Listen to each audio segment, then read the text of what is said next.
Ladies and gentlemen, Rigathi Gachagua is back into the country, rather getting back into the country easy.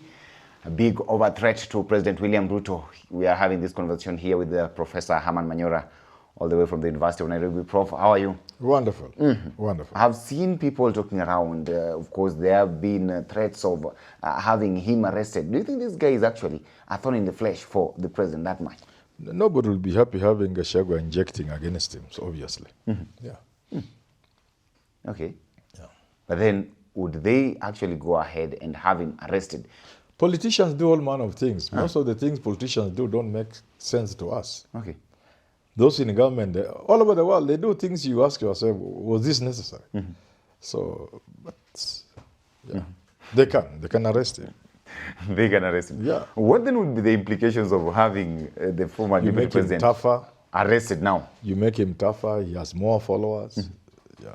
The people were saying that is a little bit of nonsense because they're looking at it and saying, look, nobody's above the law. If at all he has made a mistake or rather done anything wrong, then he should be arrested.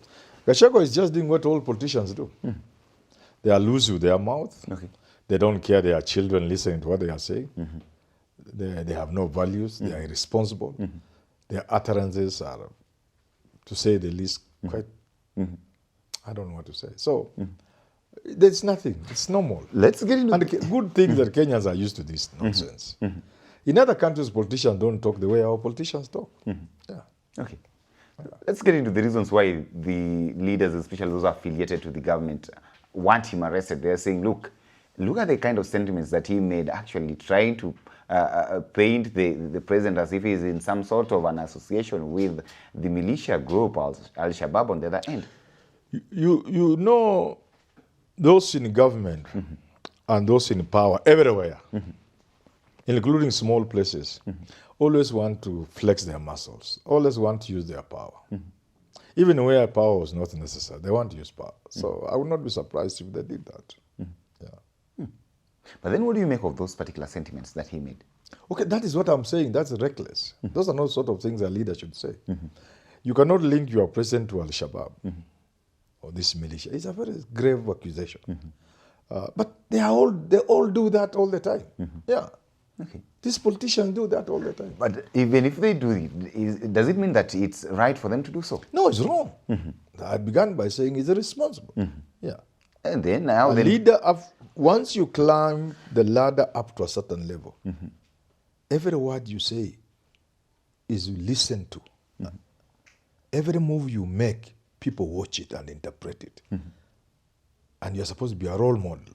By the time you have gotten to a certain level, like where Gashaga got, where Ruto is, Raila is, and the rest of these people, what you say, people listen and they follow. So you must be careful with what you say. Yeah. Some things can't be said in public. Some things can be said in the country, not outside the country. Some things can be said outside the country. You know, but it's a question of balancing and weighing. As a responsible leader, there are certain things you know you can't say in public.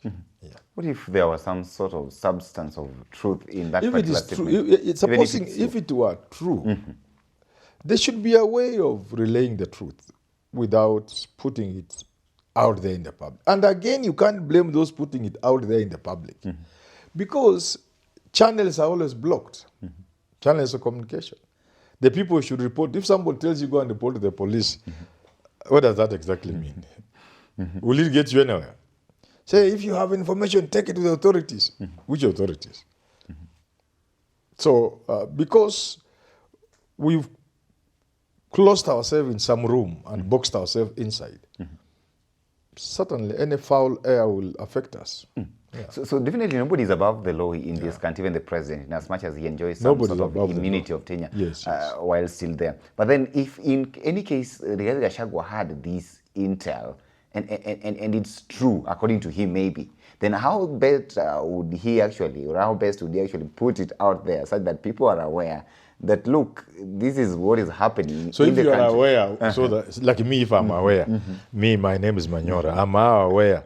So how does, you're aware what that do I the president met with so what do I do? Some what do I legal do? groups.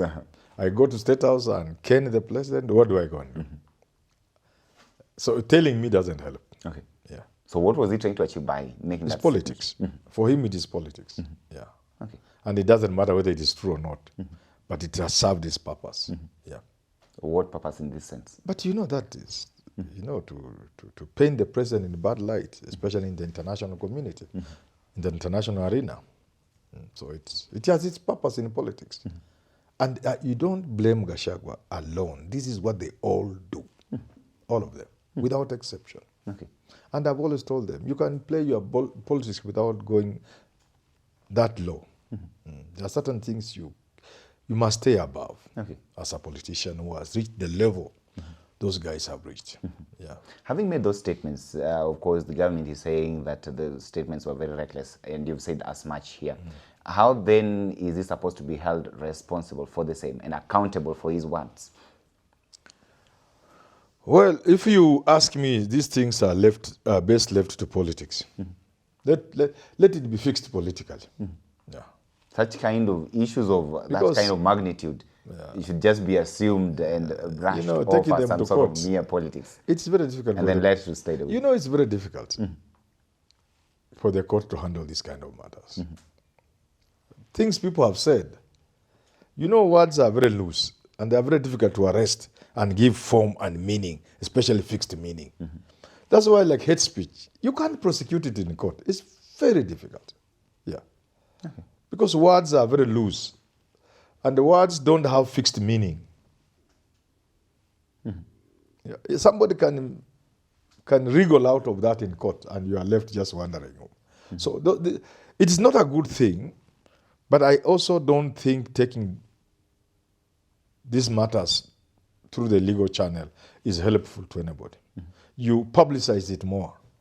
You draw attention to it. People have already forgotten what Gashaga said. So having him arrested and recorded a statement at the DCI... is to revive the whole thing, to give it fresh meaning, fresh attention, international attention. All media will be around. What for? What for? Yeah, what for? You just give it, you disregard it, deal with it politically, if you ask me. I've seen Cleopas Malala, the current deputy party leader of the DCP party, urging all the supporters to come out and of course, receive the deputy president once he's back into the country.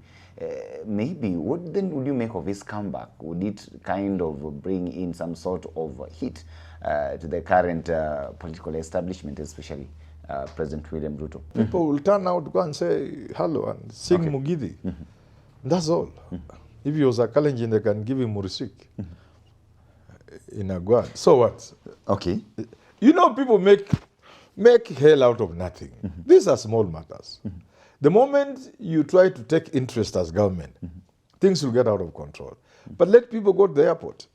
Just let them not be rowdy, and they should know the airport is a protected area. You know? In fact, let them be somewhere along Mombasa Road. Assemble there. They should be given a place which can fit 100,000 people if they want. Meet your hero. Walk with him to town if you want. Let him address you in Kamkuji. It's nonsense. People go back home in the evening. Okay. We've seen this kind of script before, especially with Raila monologuing. Yes. I remember the famous Baba come back home. I had somebody said recently, Junet Mohammed. I don't know that it was true. But what is true, what I saw was horrible. When Raila was coming back from his sabbatical, while while you are away.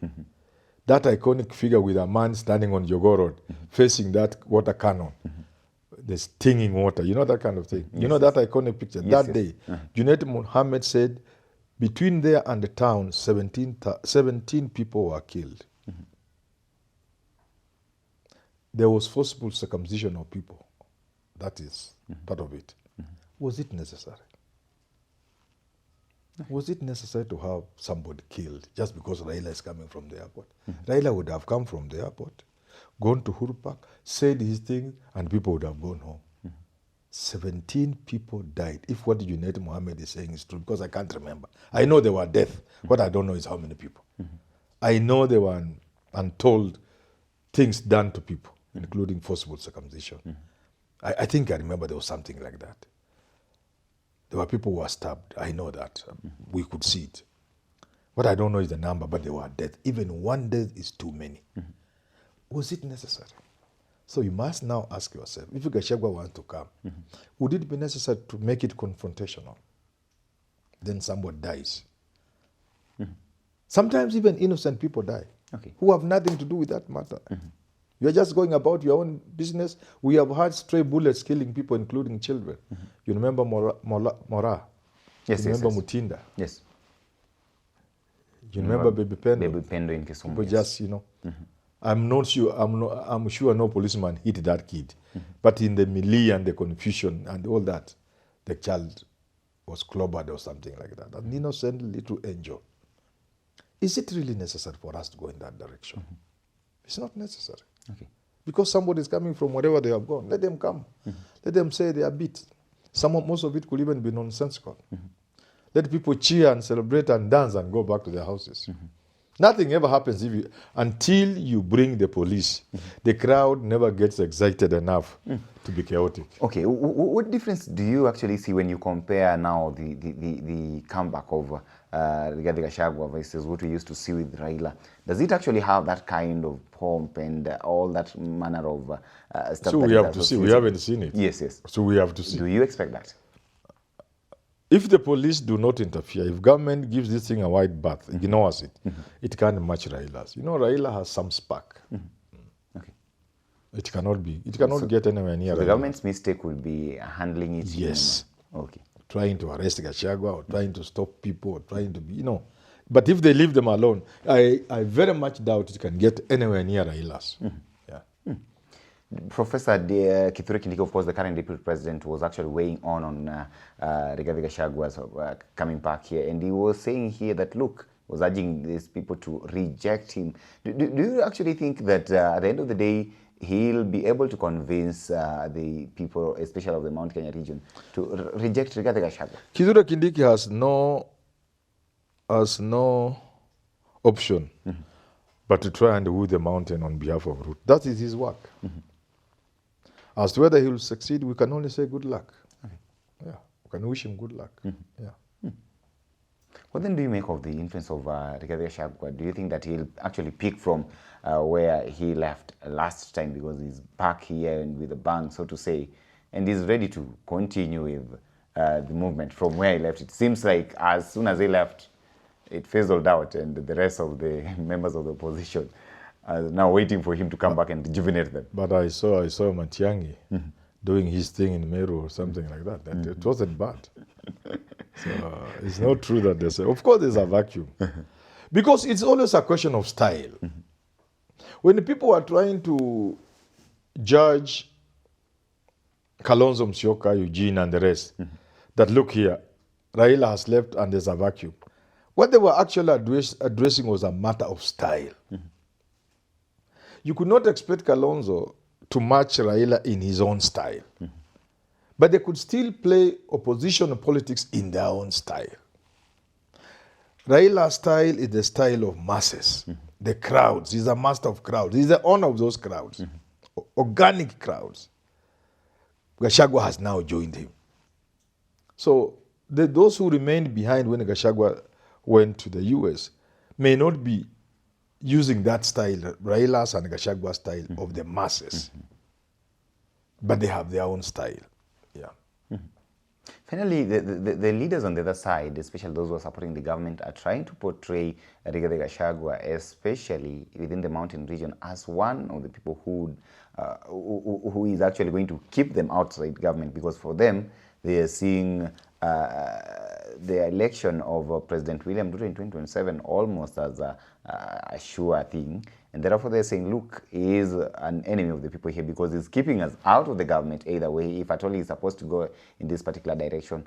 On the other side, of course, Rigathi Gachagua is also saying that he is the one who is actually now driving the community to the right direction. What do you make of this actually when you look at that kind of back and forth between those supporting the government and those not supporting the government? And of course, you know, an obvious observation, which is just at face value, and you don't need to be a researcher or anything. Those opposing Gachagua in the mountain are in the minority. Gachagua has the entire region for now. And even when somebody, you've knocked him down, he can still shout from down. Okay. Yeah, so some of these small fellows can still talk from now. Yeah. Okay. Yeah. But could it be true? What is your honest assessment? Is it true that Rigathi Gachagua is actually leading the entire Mount Kenya region into political oblivion? You see, those are the words other people use. Those who don't like, even when Kenyatta was said to be leading the struggle for independence, the governor said he was a leader unto darkness. But Kenyatta succeeded, ended up being president for 15 years, led his people into independence. But he was described as the governor, the last governor, I think, as a leader unto darkness. So it is possible that those who can see you succeeding to move the people in a different direction, they will call you names. Yeah. Okay. What are the chances then that his cause will actually succeed? Succeed as in which way? Succeed, lead the people in the right direction, as you say. I think Gachagua, unless something else happens, will succeed into directing the people in some way. He is most likely the person with the say as to where the mountain will go in 2027. But you see, politics is full of dynamics. And one day they say it's a lifeline, it's a lifetime. It is also possible that Uhuru could come and challenge that leadership. It's also possible, looks quite unlikely now, but it's also possible that Ruto could make a comeback in the mountain. So politics is very dynamic. Yeah. What then happens to the one-term slogan? Because if at all things go... Slogans have been there then it means before. Therefore. They are here now, they will be there tomorrow. Some slogans lead people into power. Okay? Slogans led Nani into power. What do you call him? Kibaki into power in 2002. Slogans and the catchwords, bottom up, hustler, and the rest led Ruto into power. There have been others that have not succeeded. There was Moi must go, Moi must go. Moi never went until Moi went in his own way, not because Moi must go. So all these things happen. So for a man after his own people, and actually he's been at the forefront advocating for the rights, and of course what he believes is truly there, talking on behalf of the mountain people, here it is. Do you think that may actually work this time round? Of course, he's talking about one time. And if at all it is supposed to work, then we would assume that he would lead his people to the right direction. And that would mean that President William Ruto would lose it in 2027. Yes. And he would succeed in making him one term, as he says here. It's possible. Okay. This is possible. This is politics. Okay. In politics, some of the most unlikely things happen. But for now, you know, there's more it's called one term. There's more one term than anything else in the country. I'm not saying it will succeed into removing Ruto from power, but it is the landscape. Okay. The Kenyan terrain is filled with one term. Yeah.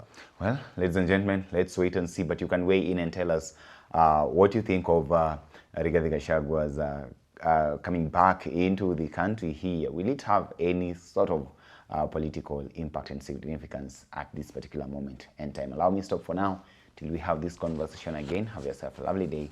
My name is Evans.